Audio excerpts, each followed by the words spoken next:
Thank you. All right. You guys have for Green Ribbon Week. I'm so sorry. I'm so sorry. I don't know if you can see it okay, but Ow.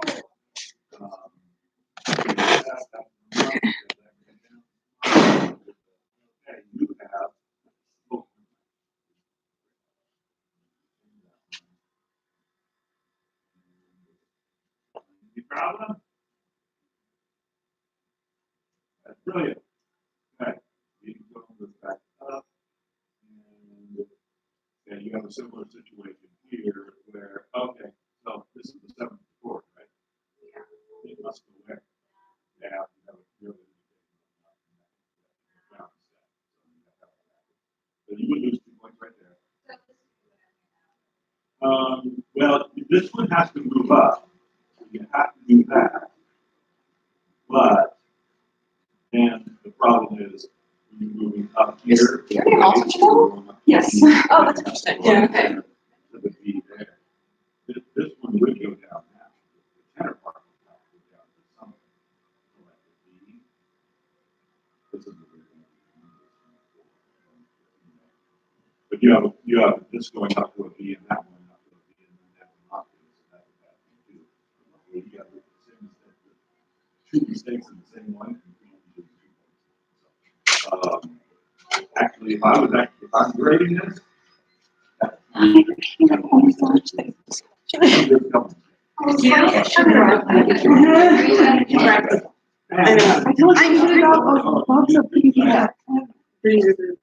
don't know where Mrs. Bird is. We're still getting set up. I'm live right now. Live? Yeah, because I'm streaming to Clovis East. Whoa. I know, it's really fast. What? So like, no one's here. No. Is anybody on here? I'm trying to call him, but he won't pick up. Which is always a great sign. He's the like counselor at Clovis. Yeah, this is our presenter. Georgiana office.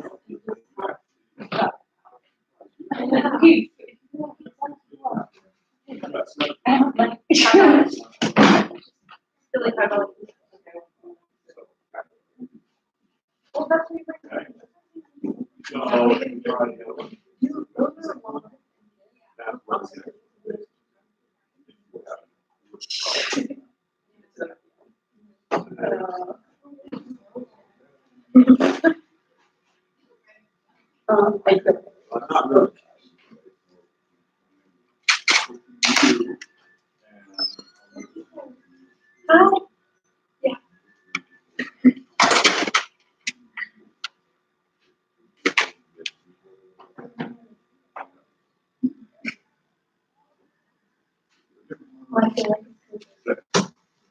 There we go.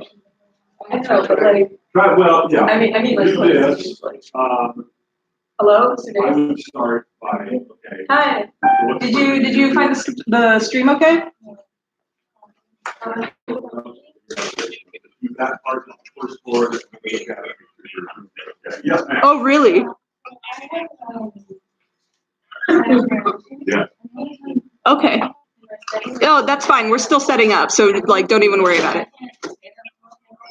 Well, we're live right now, but we're still getting the presentation up. So like, just take your time, like whatever you need, and it'll be okay. Okay.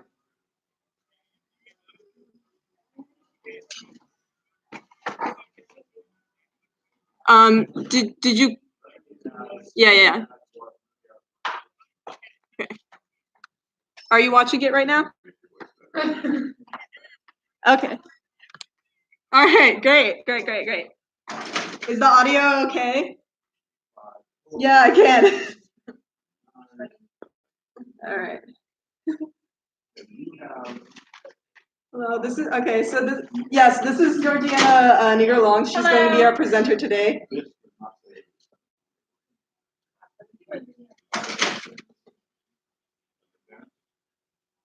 All right, great. Okay, thank you. But I don't know.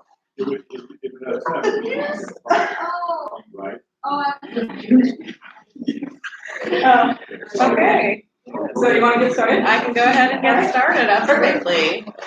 So good afternoon, everybody. My name is Georgiana Negrón. Oh, wait, actually, if you want to stand up. Sorry. You want us to hold on. Okay, hold on. I can hold on. Alright, you work up some of this too?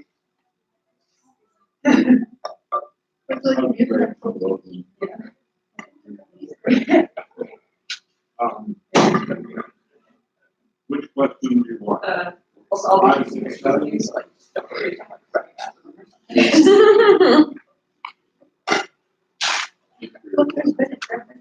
Yes. So that, like in the morning, have an announcement.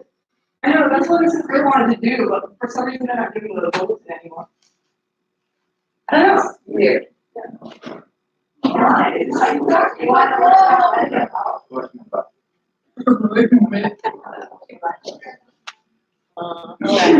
Then they need to come in here. What? If they don't care, then they need to come in here. You should.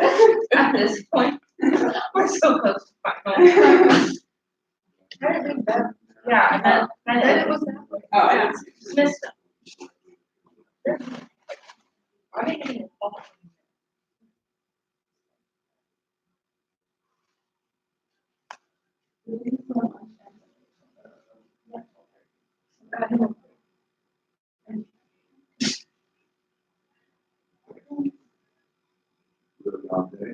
Okay, now go ahead and decide which one you want here and you round out the dinner. No Yeah. do it left. If you another, we take common zone. Yeah, so see if there's any common zone or. Just missing my recommendations. An essay, that's it.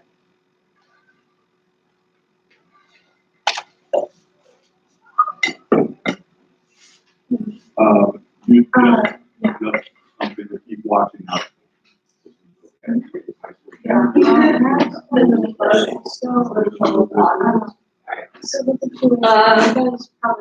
I need to be talking? Yeah, just speak a little and then, we'll check with them to see if you can hear okay.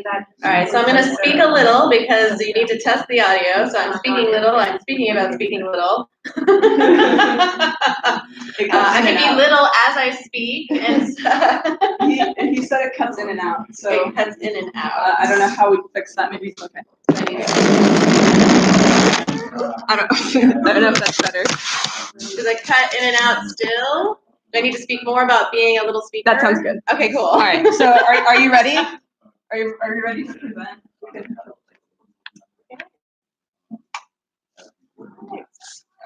Better? Awesome. You can see it okay? Hopefully. Screen. Maybe leave one of the lights on. Okay, we're good. Okay, we're good. Cool. Okay, well, go ahead and get started, especially since we have limited time. So my name is Georgiana Negrón Long. I am a health educator, a mental health educator at Fresno State Student Health and Counseling Center. So I work in our Wellness Services Department and get to talk about mental health services and promote mental health treatments as well as all the options students have, including things like self-care, but stigma reduction is also a part of my job. So I'll talk to you guys a little bit about the history of stigma and then just talking about how you can be a stigma fighter. So unfortunately, the treatment of those with mental health conditions throughout history has not been very good. Often people with mental illnesses or mental health conditions are shunned, treated as other, not normal or different. And unfortunately, we have this tendency to believe that when things are different, then they're potentially dangerous. And I think a lot of that has influenced the treatment of people with mental health conditions, people struggling with mental health conditions, which is, again, extremely unfortunate since these folks need additional support and instead they're kind of rejected or shunted or shunned or pushed to the side, which we'll kind of talk about. That's been a big part of the history of people who have struggled with these conditions. So in ancient times, many times people believed that people who were struggling with mental health conditions were perhaps even possessed by the devil, And so, unfortunately, many of them were actually burned at the stake, just like how witches were. So again, in the ancient times, there was a lot of misunderstanding, a lot of fear, a lot of that. Again, something that's different must be dangerous and risky. And so, unfortunately, again, they were mistreated even to the point of being put to death. And, you know, feel free I'm kind of forwarding through all the way to the 13th century. If they weren't maybe kind of separated from society or even killed for being mentally ill, they were put in madhouses. Again, separated and isolated from society, removed from their family, removed from their areas, and then put into a house where, again, there was no belief in rehabilitation or that these folks could ever get better. And so they were really just kind of kept indefinitely in these madhouses that weren't kind of centrally run or and no kind of concerted programming or efforts to, again, to support or help these people who were going through and struggling with this condition. It was really just a separation and an isolation and keeping them away so that they could, again, be with each other, but they couldn't be with their family and their friends and their loved ones in their own community. So moving forward into the 18th century, that we still very much had the separation of people who have mental health conditions, but we started to see more of like institutions, more of a centralized or a organization of a place where folks could go. There started to be a little bit more of a belief in rehabilitation, but treatment was based on the knowledge of the time, and it was based a lot in kind of physical ailments. So there were, again, unsupported treatments or non-evidence-based treatments that were being used during this time. So things like shock treatment or things like lobotomies, where they're removing a part of the person's brain, or castrations or other kinds of things that, again, there was really no research or evidence to kind of support that these kinds of interventions would truly be helpful for someone struggling with mental illness. And again, they're still being separated, still being treated as other, as dangerous, as violent. And so kind of right around in the kind of 19th century, roughly about in the 1840s, there was a woman named Dorothea Dix, and she's particularly famous for being an advocate for mental health. She had recognized that there was, again, the treatment of people who were struggling with mental health conditions in those institutions was not very good. There was not challenging living conditions, unhealthy living conditions, unsafe living conditions. Again, no kind of formulated method for treating them. And so she had really advocated for the mental health community, for those better living conditions, and for the creation of more and additional state-run psychiatric hospitals. And in fact, she was able to help work with it. She worked with the U.S. government to fund the building of about 32 state psychiatric facilities. However, with these institutions, there were still some challenges all the way through and into the 20th century. A lot of times they were understaffed and underfunded, and they were still having challenges with, again, certain, kind of scandals or things that would happen in the institutions from the treatment of the patients who were there, or again, the conditions that they were in. And so there still wasn't a lot of support. And again, there still wasn't also a lot of that evidence-based research or evidence-based treatment that was being done. So flash forward kind of more to the 1950s, so kind of more current.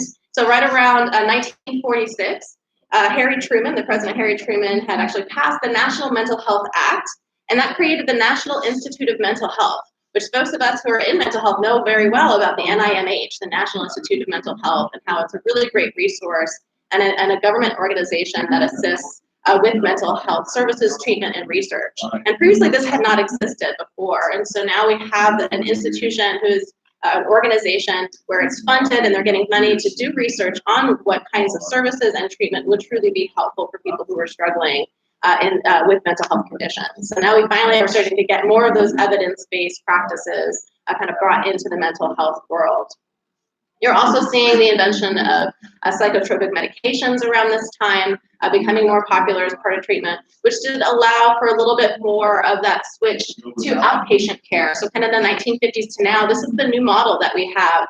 The outpatient model allows people, there's not that separation or that isolation from society anymore and the putting away of a person inside an institution. Now there's more of the, again, going to a treatment center, participating in counseling, seeing a psychiatrist, but then going and living your life, having a job, being with your family and friends, living within your community. And so that's been the model that predominates to this day. And again, is more based on those evidence-based practices and research that shows that those kinds of, again, that quality of life can be had by the folks who are struggling with this. And they can manage to stay within the community and be contributing members, of course, to that community. Again, rather than being kind of shunted or put off to the side. Unfortunately, a lot of this history of stigma and kind of, again, treating people with mental health conditions as the other is still something that kind of persists till this day. We still kind of have ways that stigma is perpetuated through things like media and TV and movies. Just kind of think about the way that you've seen mental health and mental illness portrayed, again, in a movie or a TV show. Again, a lot of negative connotations, even showing things like person being violent or uncontrollable or unpredictable. Again, still kind of pushing out this kind of fear aspect. And so unfortunately, that creates a lot of stigma, and it continues. And unfortunately, a lot of that stigma is self-stigma. We internalize these messages inside ourselves and think, oh, well, this is how people see mental health conditions. This is how they're going to see me if I tell people that I have a mental health condition or that I'm struggling with these symptoms, or if I see somebody else who is. And so again, unfortunately, again, that makes a lot of people feel the necessity to kind of hide, to kind of not share what it is they're struggling with, or to be kind of silent sufferers. So again, because we're worried, we're all worried that we might be rejected, that we might be judged, or that people might treat us differently. And unfortunately, that is not entirely untrue. Sometimes people will, not kind of act the best way or react the best way to folks who are struggling with mental health conditions. So what can we do about this? How can we help create more of a space? Because these people, it's 1 in 5 Americans who are struggling with a mental health condition. And so these are individuals that we know, that we care about, that are a part of our lives. And so I do have a video that I was planning to show, so I'll go ahead and show that video now. A little bit goofy, but he's going through the work now. The question is, if you're doing that, that's what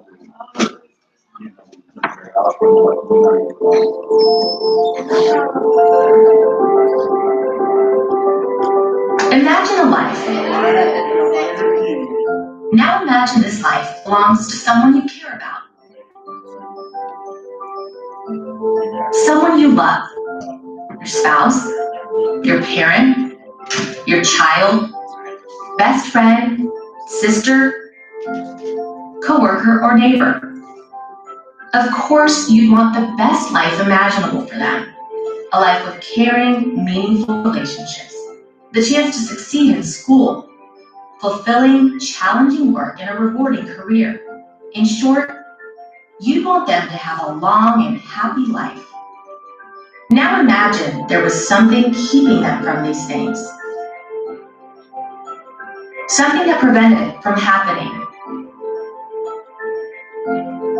Something invisible, powerful, and often overwhelming. The good news is people can and do get better. With treatment and support, up to 90% of people with mental health challenges report a better quality of life. The bad news is most people who need help don't seek help. Why? Stigma.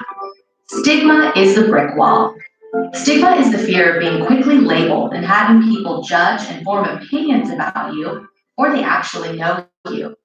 Stigma can keep a person from seeking help and living the life they deserve. So what's the solution? Honesty. Because honesty is stigma's weak spot. When we speak honestly and openly about mental health, stigma loses its power. Honesty breaks down barriers and removes obstacles, so people may seek help sooner. Families and friends will understand how to help and support. Schools become more accepting and understanding.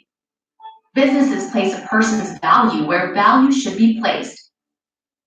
And people understand and reach out to others. Because a simple thing like honesty creates a culture where one thing doesn't define someone. It's just one small part of what makes a person, well, a person. Each Mind Matters is California's mental health movement dedicated to creating and fostering open and honest conversations about mental health that break down the barriers of stigma. By increasing awareness of mental health, change happens all around us. Families and friends learn how to help the ones they love. Systems and services adapt so assistance is readily available if needed. Communities recognize the importance of mental health. In fact, 80% of people believe that recovery from mental illness is possible, and more people are willing to socialize, work with, and live in neighborhoods with people with mental health issues than just a year ago. But your support and investment is vital to keep the movement moving, to reduce mental health stigma and enable people we love to live the lives they deserve.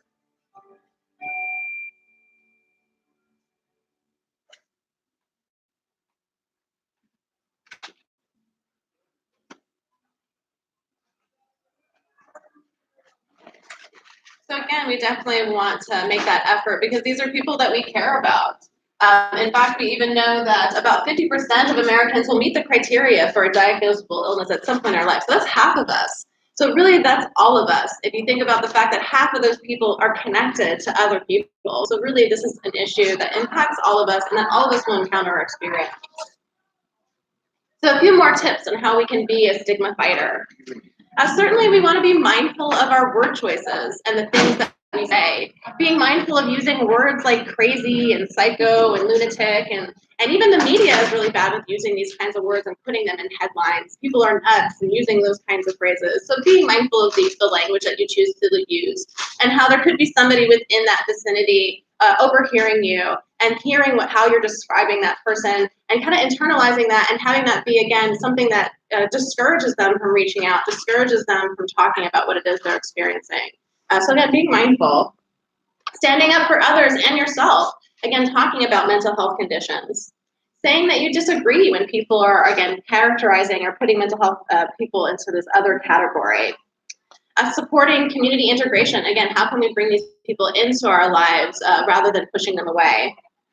Doing education, learning about the topic, learning more. Even there's support groups for people to help those that they love who might be struggling with a mental health condition, to learn more about it, to learn more about how to help and support them, how to get them connected, how to encourage them to seek treatment. And again, speaking about your own mental health, we all have mental health. There's things we need to do daily, things like self-care and things to maintain our own mental health. But we all can slide down and have a difficult couple of days, weeks, or months.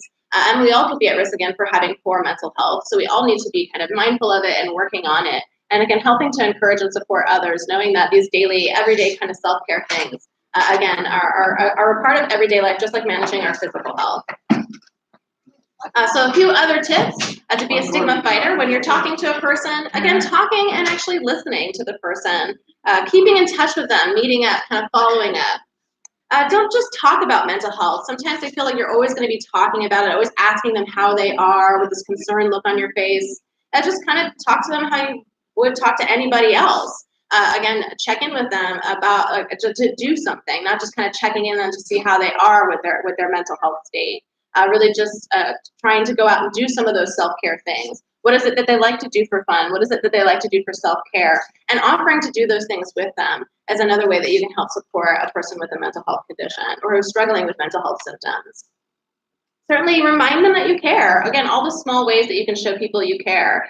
Simple things like joining with them and going to a presentation that they sponsored could be one way. Again, showing your support, going with people, joining in with them, reminding them, again, in small and big ways, even if by sending a message saying, thinking about you, buying them their favorite candy bar and slipping it into their backpack, all these different ways that you can, again, do a small or little thing to show a person that you care and that you're there when they need you.